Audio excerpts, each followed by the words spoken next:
The baby isn't yours. Those were the first words my wife said before she even sat down. Not hi, not can we talk. Not even my name. Just 4 words that cracked through the air like a hammer against glass. I remember the way her hands trembled when she said it.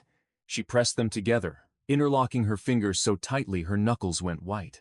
The cafe around us hummed with low conversations, clinking cups and the scent of burnt espresso, yet everything felt muted. Like someone had pressed a pillow over my ears. I stared at her. My wife, Lena. The woman I had built a life with for 7 years. The woman carrying the child I had been painting a nursery for just 2 days earlier. My throat dried out instantly. I don't understand, I whispered. Her eyes darted to the door, like she was planning an escape. She rubbed her forehead, breathing fast the way she did when she was overwhelmed at work. But this wasn't work. This wasn't a stressful day. This was my life breaking open. It might not be yours, she repeated, voice cracking. And I'm so sorry. For a moment I just sat there, feeling the weight of her words press down on me. The cafe chair suddenly felt too small, too fragile to hold my body. I wasn't angry. Not yet. Just confused. Confusion has a way of numbing pain, at least at first. Before that morning, my life looked nothing like this.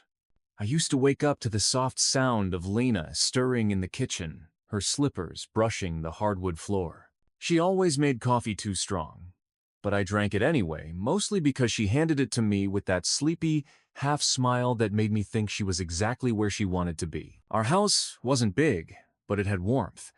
Plants she kept forgetting to water but somehow stayed alive. A couch with a dip in the middle where we always ended up leaning into each other by the end of a movie. A porch swing I installed last summer that she used more than I did, especially in the evenings, when the air cooled and the sky dimmed. I worked as a warehouse supervisor, long hours, early mornings, steel-toed boots, and the constant hum of forklifts. But I liked it. There was rhythm there. Order. If something was broken, you fixed it. If something was missing, you found it. People made sense to me. Mistakes made sense. But betrayal? That was a language I didn't speak. Lena worked at a marketing firm downtown. Long meetings, tight deadlines. Her world was different from mine, more polished, more social. But we balanced each other. At least, I thought we did. We'd been trying for a baby for almost 2 years. Each negative test hurt a little. But she always leaned her head on my shoulder and whispered, "Our time will come." When she finally held up that positive test 3 months ago, she cried into my chest. I remember the way her tears warmed my shirt, the way her voice shook as she said, "We're going to be parents, Mark." That night, we fell asleep holding hands, and I believed, truly believed, that nothing could break us. Looking back now, I should have seen it. The signs were there, small, almost invisible at the time. She started working late more often. "Campaign deadlines?" she'd say, dropping her keys on the counter as she walked in. She looked exhausted, but somehow energized too, like her mind was elsewhere, even when her body was home. She guarded her phone more tightly, turned the screen away when it buzzed, tucked it under her pillow at night. When I asked who she was texting, she'd say, "Just work stuff," and change the subject. I didn't question it. He trusted her. Trust, when you're married, feels like breathing natural, constant, unnoticed, until it's gone. One night, about 5 weeks ago, I found her sitting on the porch, swing after midnight, wrapped in a blanket, staring at nothing. "Everything okay?" I asked, rubbing her shoulder. She nodded too quickly. "I'm just thinking," she said. "About what?" She hesitated just long enough for doubt to spark in my mind. "About being a mom," she said finally, a soft smile forced onto her lips. But her eyes weren't smiling. Something was off. But I pushed the thought away. People change when they're expecting a child. Hormones, stress, fear, all normal. I convinced myself she was just overwhelmed. I didn't know the truth was sitting right beside her every day at work. I didn't know she was carrying a secret so heavy it was bending her in half. I didn't know about Evan. Not yet. "I need you to listen to me," Lena said softly, pulling me back from my thoughts. Her eyes were red, rimmed with desperation, Her lips trembled every few seconds like she was trying to control her own words, but they were fighting to break free. "I made a mistake," she whispered. "A horrible one." I leaned back in my chair, heart thudding against my ribs. "What mistake?" Her jaw clenched. Her fingers gripped the coffee cup like it was the only thing keeping her upright. "There was someone at work," she finally said. "A coworker." A rush of cold washed over me. Not heat, not fury, just cold. Like someone opened a freezer inside my chest. "What coworker?" My voice came out steady, but I felt something crack inside me. She hesitated so long I thought she might not answer. Finally, she whispered the name. "Evan." He blinked. That couldn't be right. Evan, the guy I'd met 3 times. The guy I helped move apartments last year because Lena said he didn't have anyone else around. The guy who brought her soup when she had the flu because I was stuck at the warehouse on inventory week. That Evan, that quiet, polite, trustworthy Evan. My stomach twisted painfully. I swallowed. "How long?" Her tears slipped down her cheeks. "Once," she whispered. "It only happened once. It was after that big office event. I was drunk. He was, I don't know, it just happened." I stared at her, but she wasn't done. "And Mark," her voice cracked completely. The timing means the baby might be his." The cafe noise grew distant again, swallowed by the heavy ringing in my ears. My hands went numb. My breath wouldn't steady, but I forced myself to stay still. Because if I moved even an inch, I knew I might fall apart right there on that polished cafe floor. She kept talking, apologizing, sobbing, reaching for my hand, but I couldn't hear half of it. All I could think was, the child I've been dreaming about may not be mine. And the man who might be the father was someone I trusted. My life had just split open. And this was only the beginning. I sat there, staring at Lena as her crying softened into small, broken hiccups. A part of me wanted to reach across the table and wipe her tears the way I used to. But my hand wouldn't move. Something inside me had gone still, painfully, unnaturally still. When the ground shifts under your feet, your body doesn't know whether to run or collapse. Mine chose neither. It simply froze. "Mark, please say something," she whispered. But what was I supposed to say? That I forgave her? That I hated her? That I didn't even know who I was looking at anymore? The truth was simpler. I didn't trust my voice not to break, so I kept quiet. She reached for my hand again, slower this time, like she knew I might pull away. I did. Her fingers hovered in the space between us, trembling. She looked down at them like they belonged to someone else. "I didn't want it to be like this," she said softly. "I've been sick every day wondering if I ruined everything.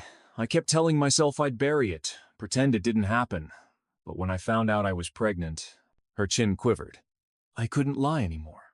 A bitter laugh almost escaped me. Almost. Lying is exactly what she'd been doing for weeks. Instead, I asked the only question that mattered in that moment. "Why, Evan?"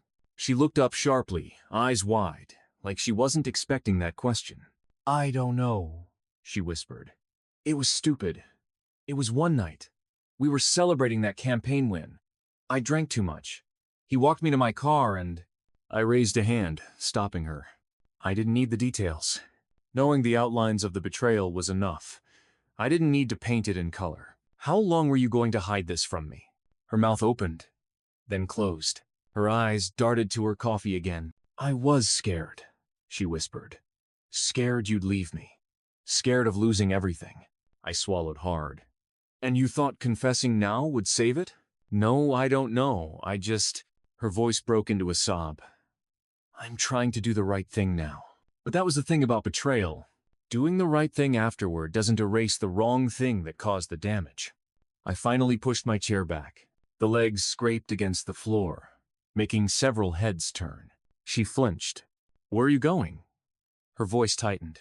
"I need air. You're leaving me here?" I looked at her, really looked at her, and I saw something raw in her eyes. Fear, regret, shame. But behind all of it, there was something else. Something I didn't want to believe. Relief, like she'd been holding her breath for weeks waiting to get this off her chest. That hurt more than anything. "I'm not leaving you," I said quietly. I'm leaving this conversation before I say something I can't take back. Her shoulders fell. For a moment, she looked small, fragile. I'll be home later, I added. We're not done. I walked out of that cafe with my chest tight, my hands shaking, and the cold December air slapping my face as if to remind me I was still alive. I didn't drive home. I didn't go to work. I just walked. Past rows of brick buildings, past cars stuck in midday traffic, past people laughing outside shops completely unaware that someone's world had just cracked in half a few feet from them. Every time I tried to make sense of it, my thoughts looped back to one image. Evan handing Lena her coat during that office barbecue last summer. He did it so casually, so comfortably, like he'd done it before. I remembered the way she thanked him. Soft, familiar. At the time, I shrugged it off. People at her office were all close. Now it made my stomach twist. I ended up at the small river trail behind our neighborhood. The air was cold enough that my breath came out in foggy bursts. I leaned on the railing overlooking the water and closed my eyes. The wind rustled through the dead winter grass. A duck splashed near the bank. Somewhere behind me, a jogger's footsteps thumped the ground. Normal sounds. Normal life. But everything inside me felt off-center. My wife might be carrying another man's child. A man I had trusted. A man who had smiled in my face. I exhaled slowly, my breath trembling. I didn't know what hurt more, the possibility of the child not being mine, or the fact she had let someone else close enough to create that possibility. I didn't plan to tell anyone, but life has a strange way of choosing moments for you. My phone buzzed. It was my sister Marcy. Hey, you alive? Haven't heard from you in days. I stared at the text for a long time before typing back. Can you talk? She called instantly. Mark? What's wrong? Her voice alone almost made me break. My throat tightened. Lena, I swallowed hard, staring out at the river. She told me the baby might not be mine. Silence. Long, heavy silence. Then a slow, whispered, "Oh, Mark." She didn't ask unnecessary questions. Didn't doubt me. Didn't tell me to calm down or think positive. She just breathed softly into the phone, letting me exist in that moment. What do you need? She asked. I didn't know. I genuinely didn't know. Just someone to know I'm not going crazy. You're not. And you're not alone. You hear me? I nodded even though she couldn't see me. What are you going to do? She asked finally. I don't know, I whispered. But I need the truth. All of it. DNA test? Yes. The sooner the better, she said gently. For the first time since the cafe, something inside me steadied. A direction? A plan. The truth might break me, but at least it would be truth. When I finally walked through the front door of our house, Lena was sitting on the couch with a blanket wrapped around her shoulders.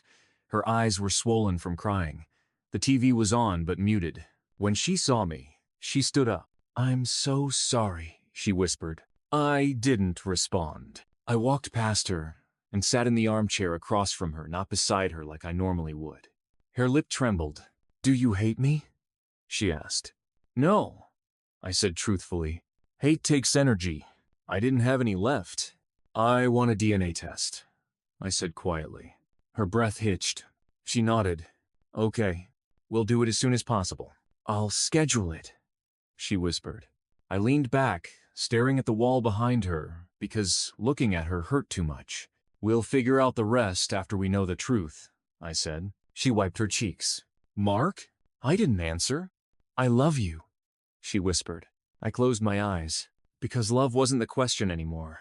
Trust was. And trust doesn't return just because someone says your name through tears. And that was the night everything shifted.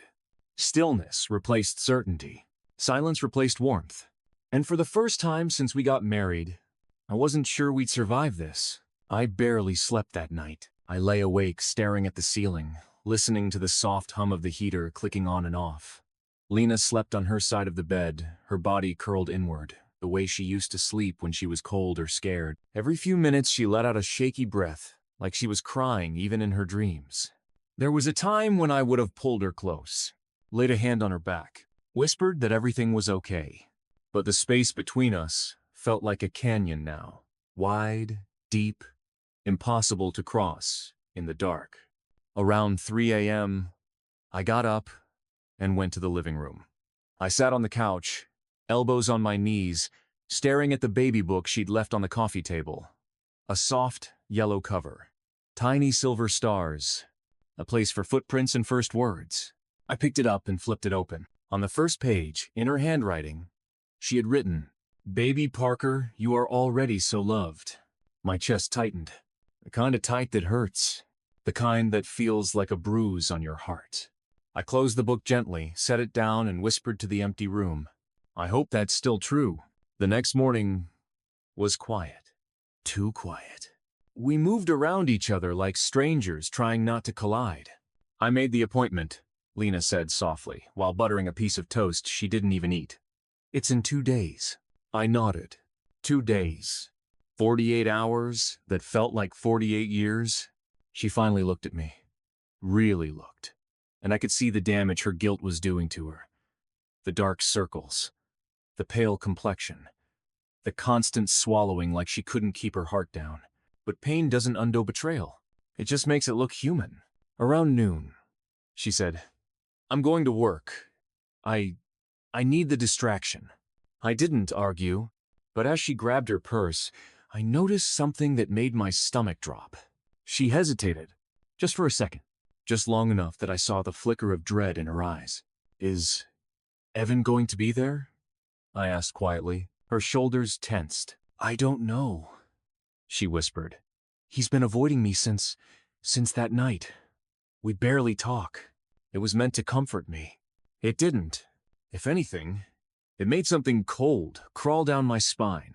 "Lena," I said, my voice low. "If he approaches you, if he tries to talk about—" She shook her head fast. "He won't. He knows we messed up. We." That word burned more than anything she said. I didn't respond. She left. The door clicked shut with a softness that felt like goodbye. I tried to keep myself busy. I cleaned the garage, raked leaves, fixed the loose hinge on the kitchen cabinet, anything to keep my mind from spiraling. Around 3 p.m., my phone buzzed with a number I didn't recognize. A text. "Mark, it's Evan. Please don't block me. I need to explain." My heart thudded once hard like someone kicked my ribs from the inside. I stared at the message for a long time. Then another came. "I screwed up. I never meant to ruin anything. Please, can we talk?" My hand tightened around the phone until my knuckles went white. He wanted to talk. The man who slept with my wife. The man who might be the father of the baby she was carrying. The man who had pretended to be my friend. A part of me wanted to delete the messages and never reply. Another part wanted to show up at his door and demand answers face to face. But the part that won, the part that controlled my breathing, my pulse, my rage, was the quiet, steady part that always guided me when life tried to break me. I needed the truth. All of it. So I typed back. "We talk on my terms. Tomorrow, noon, public place." He responded immediately. "Thank you. I owe you that much." I set my phone down and sat in silence. I wasn't ready to talk to him, but I was done living in the dark. She came home just after 6. Her eyes were swollen, her makeup smudged, her hands shaking as she fumbled with her coat. "Rough day?" I asked, keeping my tone even. She nodded. "Everyone could tell something was wrong. Did you talk to him?" She froze. The guilt in her eyes gave me the answer. "He came into my office," she whispered. "He said he wanted to apologize. I told him never to speak to me again." I rubbed my yaff slowly. "He texted me," I said. Her breath snagged. "What did he say?" "That he wants to explain." I agreed. Her face paled. "Mark, please don't do anything stupid." "I'm not," I said calmly. "I just want the truth." She looked at me for a long moment before nodding slowly. But the fear in her eyes didn't fade. If anything, it deepened. "I'll be here," she whispered. I didn't respond to that either. We ate dinner in silence. Chicken she barely touched. Salad I barely tasted. Afterward, She sat on the couch with her hands over her stomach, like she was holding the baby in place, protecting it, or herself, or both. "Mark," she said softly, "what happens if the test says the baby isn't yours?" I kept my eyes on the TV screen, even though it was off. "I don't know," I answered honestly. "Do you want me to leave?" Her voice shook. "No," I said. "Not until we know the truth. And after that?" I finally looked at her. The woman I loved. The woman who broke me. The woman who still had a piece of my heart, even though she didn't deserve it. "I won't make promises," I said quietly. "Not ones I can't keep." She swallowed hard. Tears filled her eyes again. "I don't want to lose you," she whispered. I leaned back. "Then you should have protected us better," I said softly. Her sob was immediate, sharp, painful. She turned away, burying her face in her hands. I closed my eyes, because even though she deserved the truth, it still hurt to say it. That night, I slept on the couch. Lena checked on me twice. I pretended to be asleep both times. And as the house settled into darkness, one thought kept circling my mind. Tomorrow, when I meet Evan, a part of my future will be decided, whether I was ready or not. Evan walked into his living room like a man expecting bad news, but still hoping it wouldn't come from me. He closed the door quietly behind him, but I could feel the tension rolling off his skin. "Mark, I'm glad you came." His voice had that soft politeness, the kind people use when they're scared. I didn't sit, didn't speak. I just watched him. Silence can do things fists never can. It can peel a man open. Evan swallowed hard. His hand trembled slightly as he gestured toward the couch. "Please, have a seat." I stayed where I was. That's when he knew. His shoulders dropped. His jaw clenched, and a small, defeated breath escaped him. "Lena told you, didn't she?" I didn't answer. I didn't need to. His eyes fell to the floor. I never meant for any of this to happen. I took one step forward. Slow, quiet, deliberate. Evan backed up without meaning to. His heel hit the coffee table. That's the thing about men like Evan. They look brave around other cowards. But put them in front of a man who isn't shouting, who isn't flailing. A man who's calm, and they crumble. Finally, I spoke. "Say it?" He blinked. "What?" "Say what you've been avoiding." He hesitated, then whispered. "I slept with Lena." The words hung there. Not loud, just finale. I didn't flinch, didn't move. The calmness inside me was almost frightening even to myself. "Why?" I asked. He rubbed his face. "I don't know. It just, don't lie to me." He froze. I stepped closer. He had nowhere left to move. "You knew she was my wife. You came into my home. You ate at my table. I trusted you when you had nowhere to go. And you did this because what? You were bored? Lonely?" His throat bobbed as he swallowed. "She said things were bad between you two. She said she felt alone." I stared at him. "You believe that?" He looked away. Of course he did.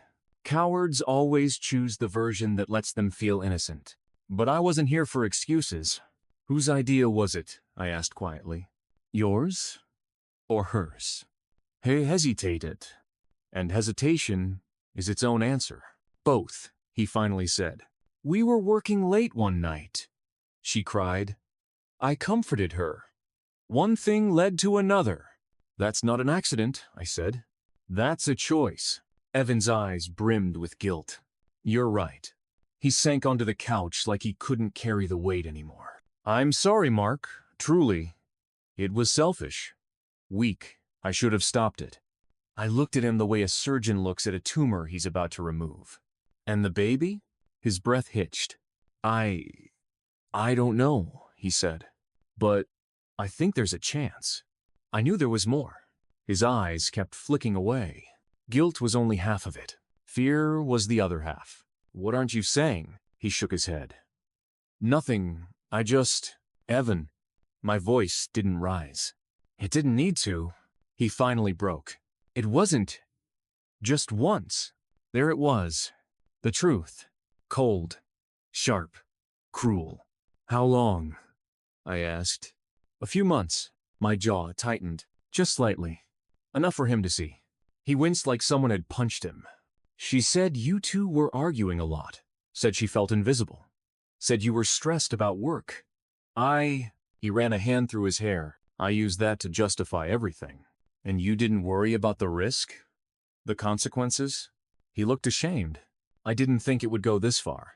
I held his gaze. That's the problem with people like you, I said softly. You never think ahead. You only think about what feels good in the moment. And then someone else has to deal with the damage you leave behind. He looked like he wanted to cry. But tears don't impress me. Not from men who knowingly break homes. Mark, please, tell me what you're going to do. For the first time, I let a hint of emotion show. Not anger, clarity. You will take a DNA test, I said. At your own expense. No arguments. He nodded quickly. Of course, yes, whatever you need. And until the results come back, I took a step back, letting him breathe. You stay away from my wife. He froze. A different kind of fear filled his eyes. You're not staying with her? I let the silence answer for me. He exhaled shakily. Oh, God. Mark, I'm so sorry. I'm not here for your apology. Then why? He whispered. So you understand, I said, that you haven't broken me. You've only exposed yourself. His shoulders slumped. I turned toward the door. Mark, wait. If the baby is mine, I stopped. Slowly. Then looked at him over my shoulder. If the baby is yours, I said, you will take responsibility. Financially, legally. I paused. But you will never, ever call yourself a father. Not after this. The color drained from his face. And without another word, I walked out. Calm. Controlled. Cold. The way men do when there's nothing left to break. Driving home from Evan's place, I didn't turn on the radio. Didn't check my phone. Didn't think about traffic or time or anything else that used to matter. There's a kind of silence that enters a man's life only once. The kind that settles into your bones and rearranges who you are. That night, it found me. When I reached the house, I didn't go inside immediately. I sat in the car for a few minutes, looking at the front door like it belonged to someone else's life. I wasn't angry. Anger is loud, messy, temporary. What I felt was focus. A sharp, clean line between before and after. I walked inside quietly. The living room light was on. Lena was sitting on the couch, knees pulled to her chest, hands shaking around a cold cup of tea. Her eyes snapped up the second the door clicked. Mark? Her voice cracked. She tried to stand, but her legs faltered. I didn't know if you'd come home. I didn't answer. Didn't move toward her. I just took off my keys, laid them on the side table, and hung up my jacket. She watched every motion like it was a verdict. Did you talk to him? She asked, barely above a whisper. Yes. The word hit her like a slap. What did he say? You should ask him. Fear spread across her face. Not fear of me, because I would never harm her, but fear of the truth finally standing with both feet on the ground. Mark, please. I know I don't deserve anything from you, but We're doing a DNA test, I said calmly, cutting through her sentence. Even great. She closed her eyes, a tear sliding down her cheek. And until we have results. I looked at her not with love, not with rage, just clarity. We're sleeping separately. Her breath shuddered. She nodded slowly, wiping her face with the back of her hand. I understand. But there was something else I needed to say. Something that needed to be placed between us, like a boundary too solid to cross. You told him you felt alone, I said. She froze. I never said that. She whispered quickly. I never blamed you. You don't have to protect me anymore, I said. He already told me everything. Her face crumpled as fresh tears fell. I was scared, Mark. I was so scared you'd leave me if I told you how lost I felt. And Evan, he was there, and I was weak. I didn't love him. I don't love him. You chose him, I said simply. No excuses. No accidents. She covered her mouth, sobbing soundlessly. I didn't yell. I didn't cry. I didn't try to comfort her. There comes a moment when comfort becomes a lie. I walked past her and headed upstairs. Halfway up, I heard her voice. Mark, I ruined everything, didn't I? I turned slightly, meeting her red swollen eyes. You didn't ruin everything, I said coldly. You ruined what we were. Now we'll see what's left. The next morning, I acted like a man on autopilot. Got dressed, made coffee, gathered the documents for the DNA test, signed up for the nearest clinic, sent Evan the details. Everything practical, everything controlled. Meanwhile, Lena sat at the dining table, untouched toast before her, fingers trembling around a mug she wasn't drinking from. When I walked past, she spoke softly. Can we talk tonight? After work? We'll see, I said. Not cruel, just honest. She nodded, accepting whatever pieces I offered her. At work, I handled tasks with the same precision. Nobody knew anything was wrong. But at lunch, I stepped outside and called my brother, Adrian. A steady man, level-headed. The kind you call when your world tilts. He picked up on the second ring. Hey, Mark, everything okay? I inhaled slowly. No. He paused. What happened? I told him. Not all the emotional details. Just the facts. The betrayal. The suspicion. The DNA test. He didn't interrupt. Not once. When I finished, he let out a long breath. You want my opinion? He asked quietly. No. I want your honesty. His tone shifted the way brothers talk when the truth matters more than comfort. Don't let their mistakes change the kind of man you are, he said. You've always been calm, steady, rational. That's your strength. Don't let them drag you into a place you'll regret. I nodded, absorbing the words. What should I do? Get the truth first, Adrian said. Everything else comes after. A simple answer. A good one. Thanks, I said. Whatever happens, he added, you're not alone. I didn't realize how much I needed to hear that until it settled into my chest. That evening, Lena was waiting in the living room when I returned home. She didn't rush to me, didn't try to touch me. She just spoke quietly. I made dinner, in case you're hungry. I wasn't hungry, but I sat at the table anyway. She sat across from me, knees tucked together, hands folded as if in prayer. Mark, I'm not asking you to forgive me. Not now. Maybe not ever. Her voice wavered. But I want to tell the truth. All of it. You deserve that. I nodded slightly. Then speak. She stared at her hands. It started when you lost your job, she said, and you began shutting down. You were proud, and I was scared. I should have talked to you. I should have pushed harder to connect with you. But instead, I drifted. I didn't interrupt. Her eyes filled with tears. Evan was there. He kept asking if I was okay, kept listening, and I mistook that for comfort, for attention, for something I could control when everything else felt out of control. She sniffed, and once I crossed that line, I didn't know how to step back. She looked at me with a desperation that made her voice tremble. I didn't cheat because I didn't love you, she whispered. I cheated because I didn't love myself enough to face what I was losing. I let her words sit. Heavy, complicated, painful, but I didn't reach for her. Not yet. I'm not asking for you back, she said, voice trembling. I'm asking for the chance to prove I'm not beyond redemption. I met her eyes.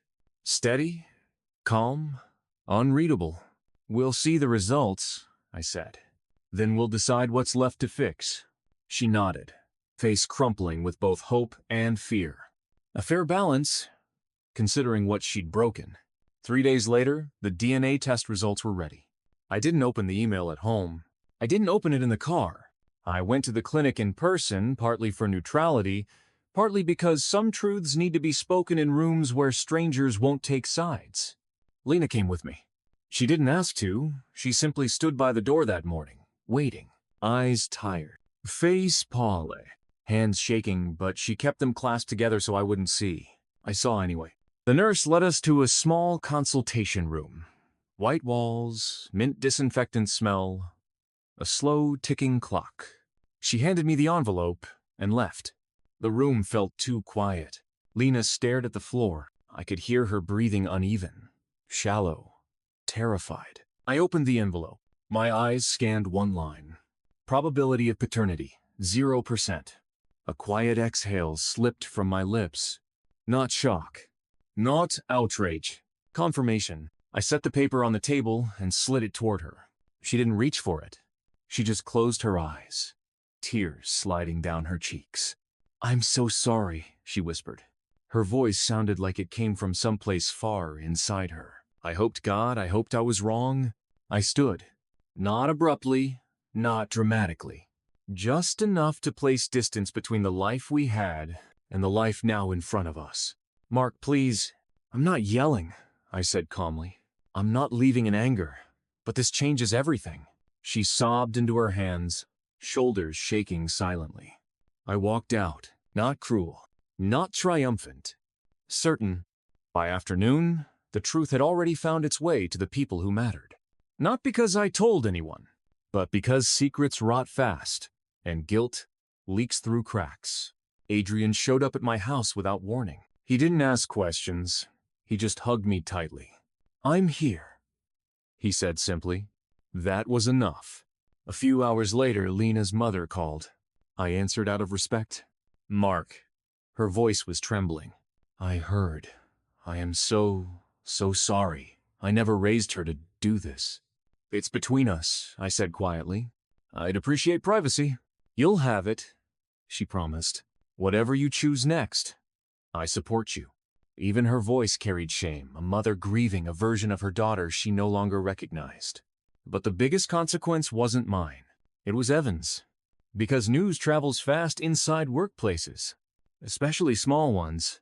That afternoon, right as I stepped into the grocery store, my phone buzzed. A coworker of his mutual acquaintance sent me a message. He got suspended. HR's investigating. He told them everything. People are furious. I didn't respond. I didn't gloat. Just pocketed the phone and grabbed my groceries. Revenge doesn't need noise. Justice doesn't need an audience.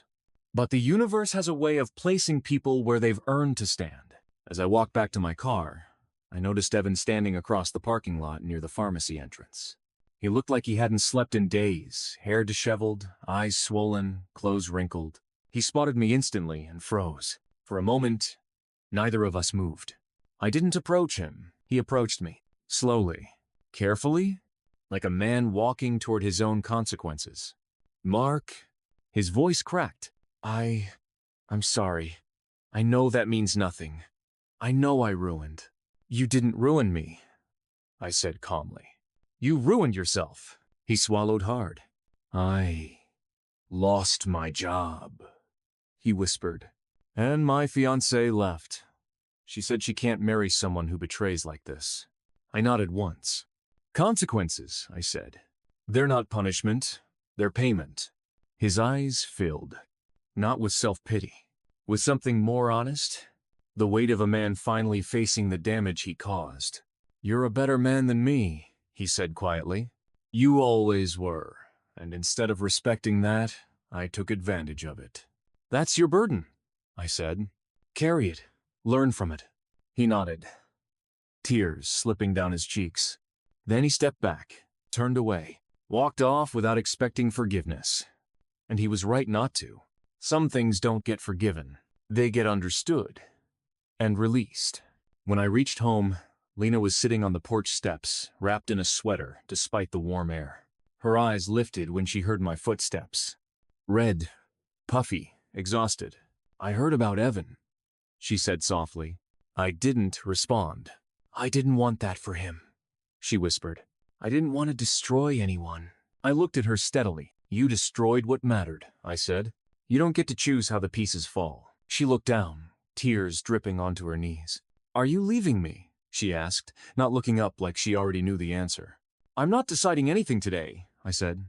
"I'm not making decisions in grief, or anger, or exhaustion." She nodded slowly, wiping her face. "I'll do whatever you say," she whispered. "I'll go to counseling. I'll move out if you want. I'll stop trying to fix everything at once," I said gently but firmly. "That's not how healing works." She broke then, a quiet, painful sob from someplace deep inside her chest. But I didn't hold her. Not yet. Some spaces need to stay empty before they can be rebuilt. I stood on the porch, watching the sun set across a sky that looked both familiar and new. Everything had changed. But I hadn't collapsed. I hadn't lost myself. I hadn't become the worst version of me. And that was the first real victory. For the next few days, the house felt like two different worlds trapped under one roof. Lena moved quietly, not out of fear, but out of respect. She didn't hover, didn't push conversations, didn't beg. She just stayed present, cleaning, cooking, helping with errands, leaving space where space was needed. It wasn't manipulation. It wasn't desperation. It was remorse. The kind that changes a person's posture, voice, entire way of moving. But remorse alone doesn't rebuild anything. I knew that, and so did she.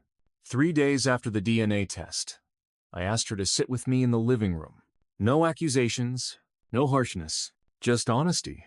"Lena," I said quietly, "I'm not rushing into decisions, but I'm not pretending we can just continue as if nothing happened." She nodded, holding a pillow to her chest like a shield she didn't hide. "I know," she whispered. "I'm ready to do the work, even if it's too late for us." I looked at her, really looked at her. Her face wasn't the face of the woman who betrayed me. It was the face of someone who shattered her own life and was only now realizing the weight of each piece. "I'm starting therapy next week," she said, voice trembling. "I found a counselor who specializes in trauma bonding, infidelity, self-worth, everything I clearly didn't handle right." Something in her tone struck me. Not excuses, not justification, responsibility. "That's good," I said simply. She swallowed, eyes glistening. "If you want me to move out for a while." Her voice cracked. "I will. Just tell me." I leaned back on the sofa, breathing in slow. "I don't think distance is the solution yet," I said. "Not until we understand what we're working with." A tear slid down her cheek, but she didn't sob. Not this time. This was quieter. "Accepting, thank you," she whispered. "I didn't say we're rebuilding," I reminded her gently. "I said we're understanding." She nodded, not disappointed, not relieved, just grounded in the truth. A week passed. We went to a joint therapy session, neutral ground, safe boundaries. The therapist, a composed woman in her 50s with warm eyes and a firm voice, asked the hard questions. How did the emotional disconnect begin? What needs were unspoken in the marriage? What patterns repeated before the infidelity occurred? How does each of you define betrayal? What do you believe is worth salvaging? Lena cried through half of it, but she didn't run. She didn't hide. And I learned something unexpected. I had shut down more than I realized.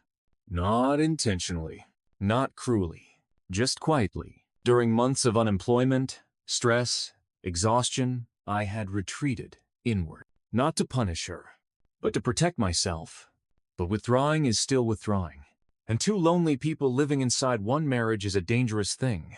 It doesn't excuse what she did. Nothing excuses that. But it explained how the cracks formed long before Evan stepped into them. Healing isn't just pointing at the wound. It's understanding how it got there. 2 weeks later, Lena approached me with something in her hand.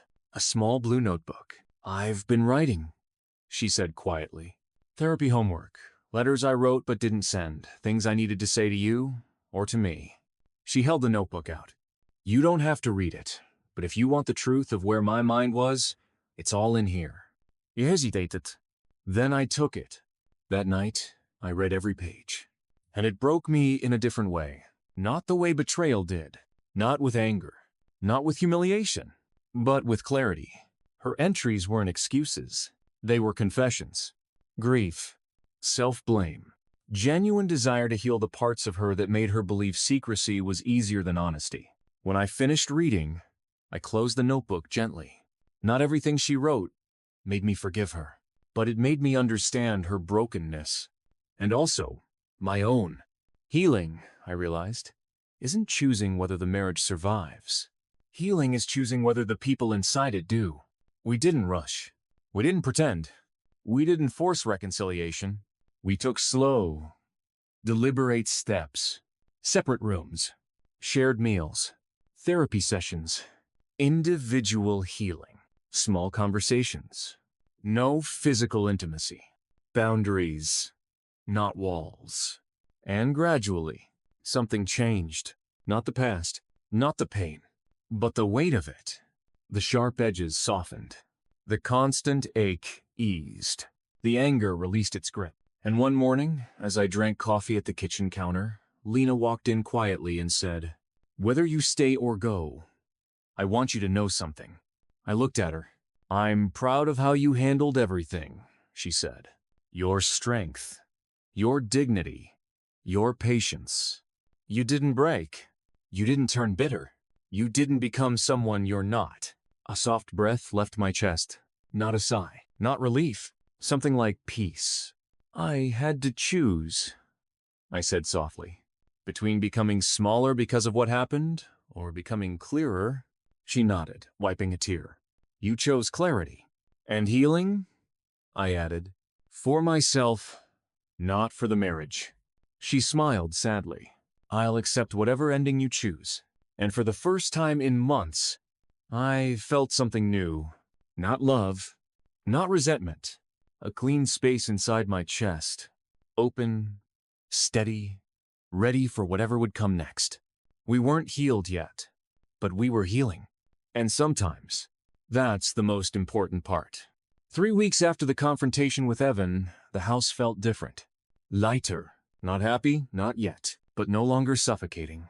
Healing changes the air around people. It slows everything down, strips away noise, removes illusions. It leaves behind only what is real. And reality was this. We were no longer husband and wife trapped in a wound. We were two human beings deciding which future would hurt the least, and which one would grow the most. One late afternoon, I came home to find Lena sitting on the back porch, wrapped in a sweater, staring at the fading sky. A warm orange glow reflected off her face, but her eyes were somewhere far away. I stepped outside quietly.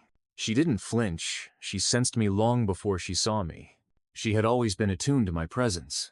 Even when she felt distant, she always knew when I walked into a room. "Mark," she said softly, her voice gentle, steady. "I didn't hear you come in.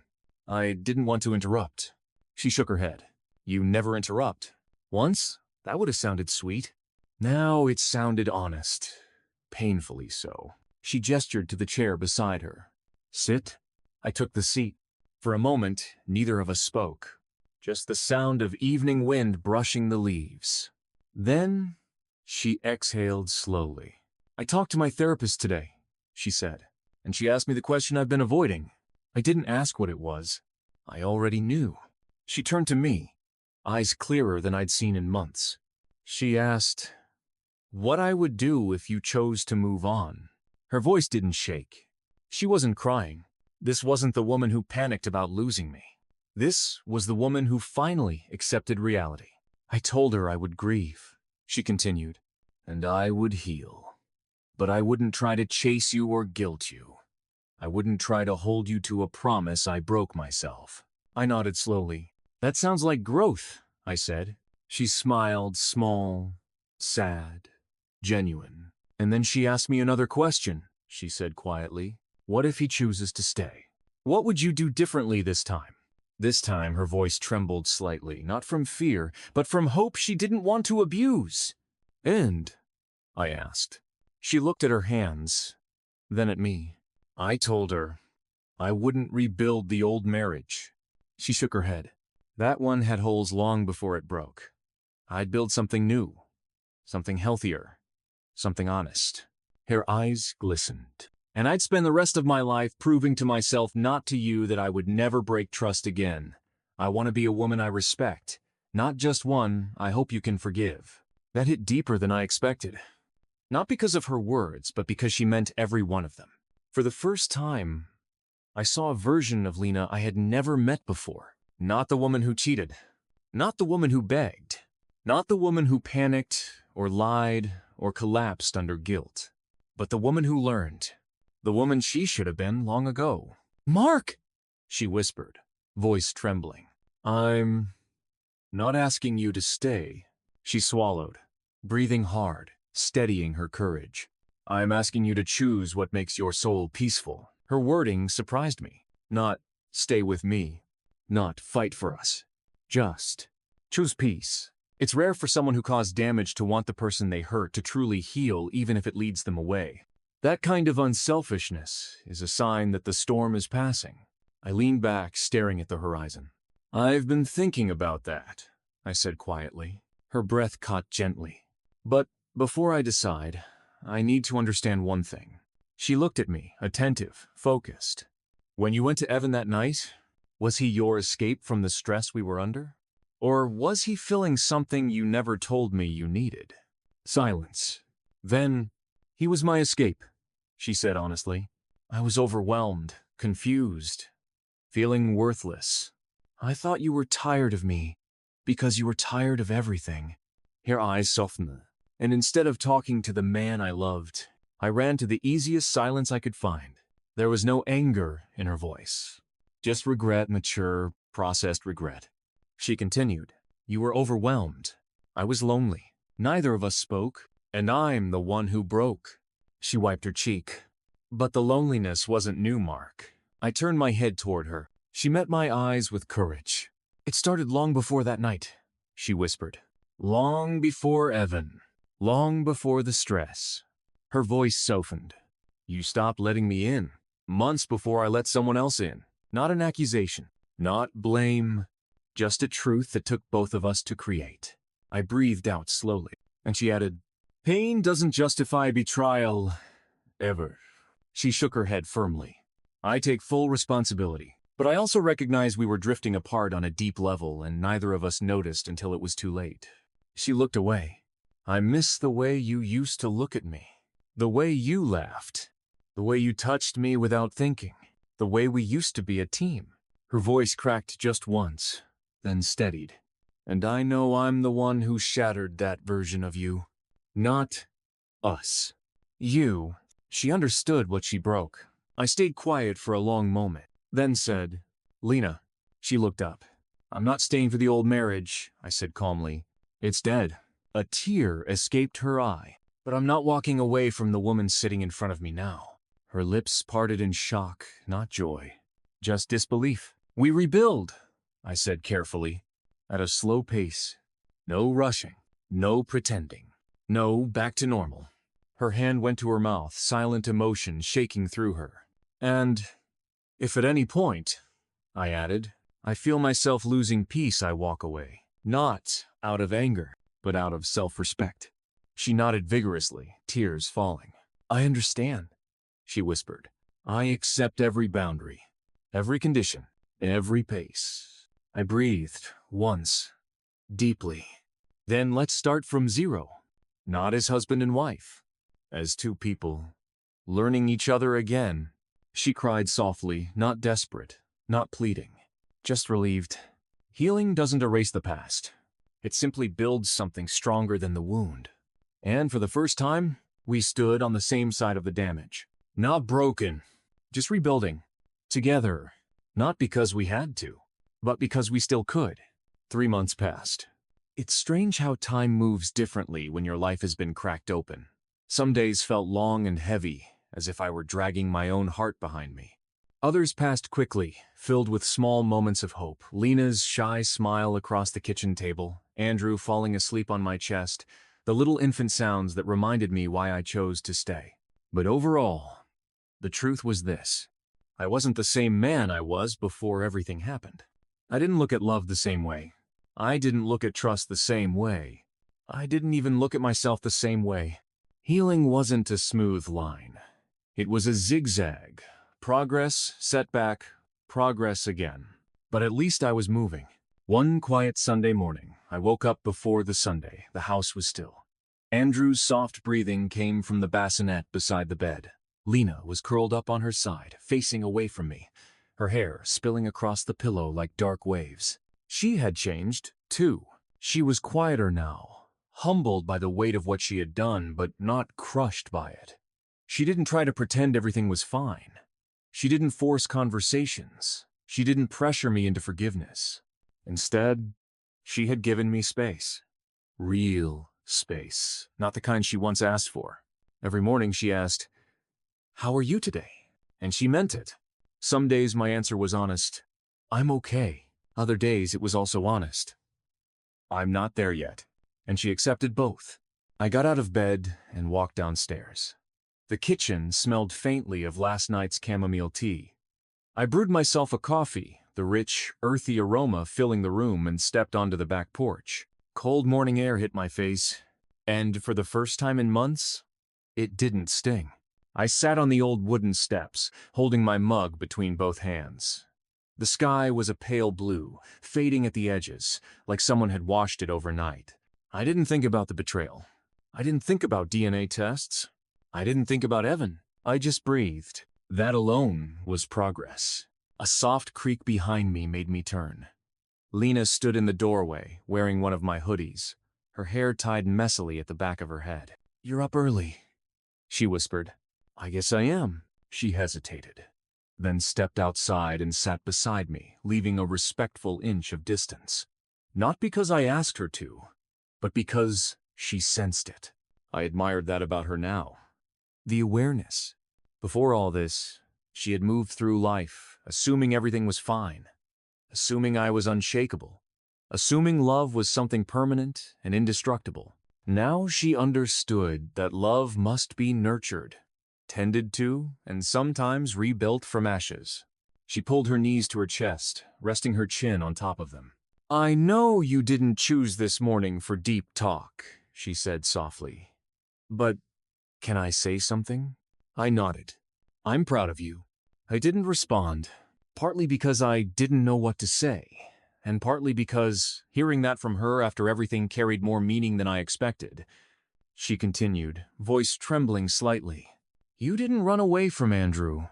You didn't let anger swallow you. You didn't let this break you.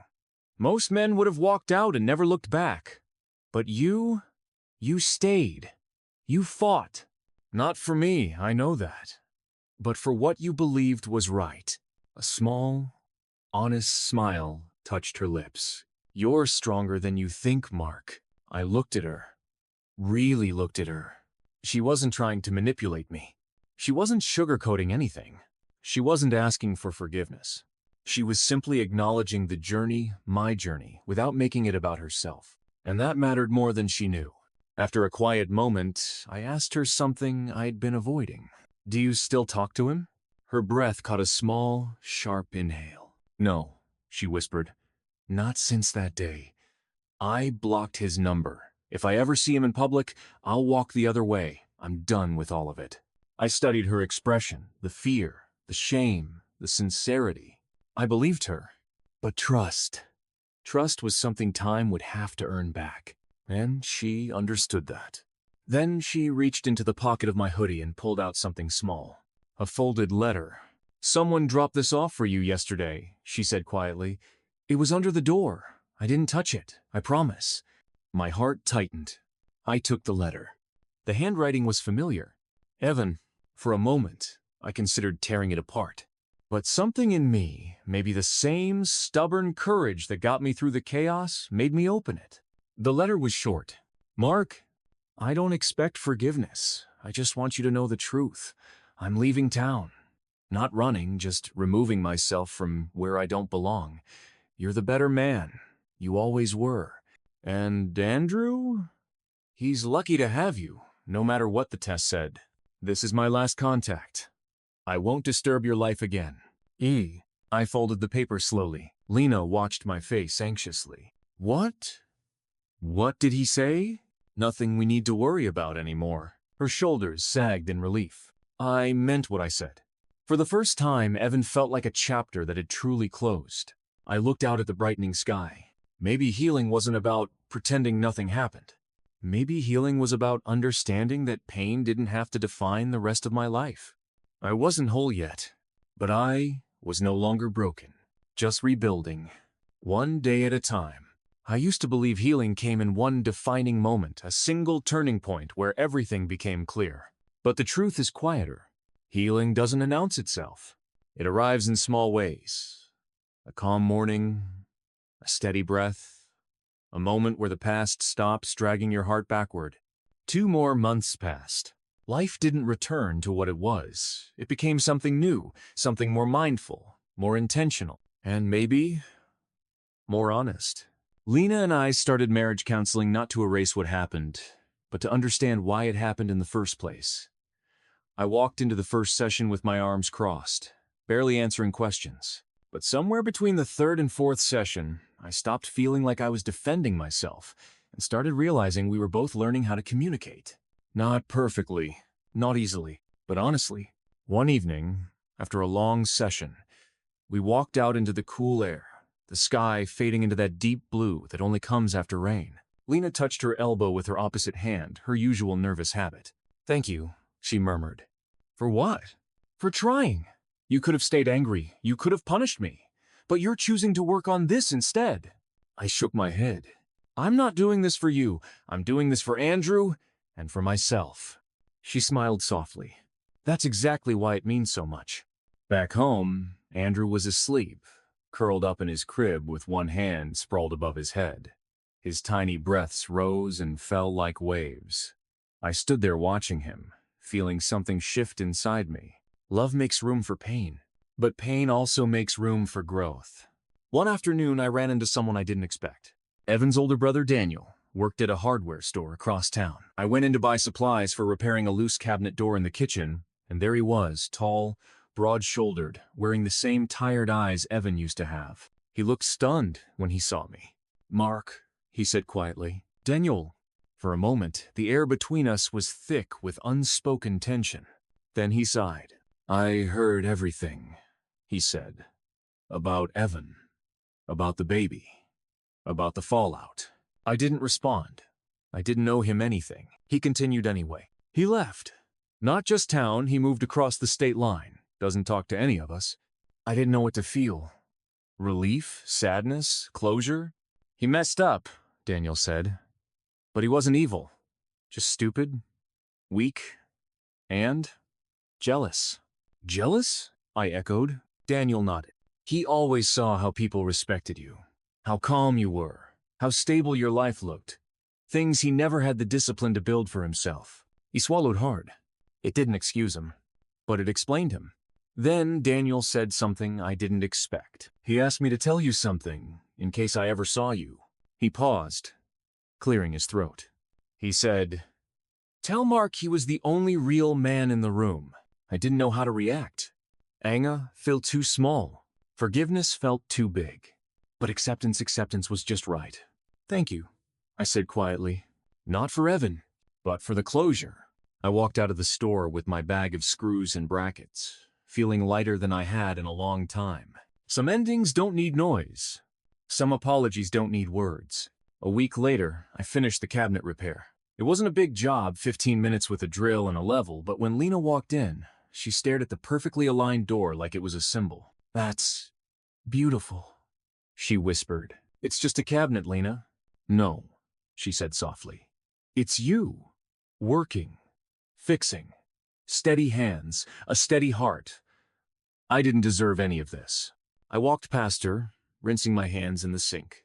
"We're not talking about what you deserved anymore," I said calmly. "We're talking about who you're choosing to be now." She froze. Then, very carefully, she stepped closer and placed a small hand on my back, a gesture she hadn't made in months. "Who I'm choosing to be," she said softly, "is someone who will never hurt you again." There was no dramatic music. No cinematic reconciliation. Just a quiet promise. And sometimes, quiet promises mean more than grand gestures. One night, after putting Andrew to sleep, we sat on opposite ends of the sofa. Not touching, just sharing space. The soft hum of the refrigerator echoed through the house. Rain tapped lightly against the windows. Lena spoke first. "I know you won't forget what I did," she said. "And I don't expect you to. But do you regret staying?" I looked at her, really looked at her. The woman who hurt me. The woman who was trying. The woman who cried over her mistakes but didn't drown in them. "No," I said honestly. "I don't regret staying, because leaving wouldn't have made me whole. This This healing? It's mine. I earned it. I faced what broke me, instead of running from it. Her eyes filled with tears, not guilt this time, but something softer. Admiration. You're a better man than I deserve, she whispered. I shook my head gently. No, Lena. I'm just a man who decided his pain wasn't the end of him. She bowed her head, shoulders trembling. For the first time, I put my arm around her. Not fully, not tightly, just enough to let her know we were still moving forward. Together, but differently. Not the same marriage, not the same trust, but a new path. Fragile, steady, real. Some people think forgiveness means forgetting. It doesn't. Forgiveness is remembering without reopening the wound. We're not perfect. We still have hard days. We still talk through triggers and fears. We still move slowly, but we're moving. And sometimes, that's all you need. When I look back at everything, the betrayal, the truth, the anger, the broken trust, I realize something I never understood before. Pain doesn't define you. Your response to it does. I thought the worst moment of my life was hearing that the baby might not be mine. I thought the second worst was learning who the real father could have been. But the truth is, the real battle wasn't against lies or betrayal or even Evan. The real battle was inside me. I had to choose between becoming bitter or becoming better. Between walking away or walking through the fire. Between protecting my pride or protecting my heart. And you know what surprised me the most? Healing didn't come from winning. It came from understanding. Understanding my boundaries. Understanding my worth. Understanding that love isn't perfect, people aren't perfect, and sometimes the strongest thing you can do is face the broken pieces instead of sweeping them away. Lena and I, we're still a work in progress. Some days we take 2 steps forward. Some days we take 1 step back. But we're moving in the same direction now with honesty, effort, and a kind of quiet humility we didn't have before. As for even, some people exit your life not because they're villains, but because their chapter is over. And accepting that is its own kind of peace. So now, I leave you with one question, one I had to ask myself more than once. When someone breaks your heart, would you rather walk away from the pain, or walk through it to find who you truly are on the other side? Let me know in the comments. And if my story meant something to you, even a little, consider subscribing for more. Your support helps me keep telling the stories that need to be told.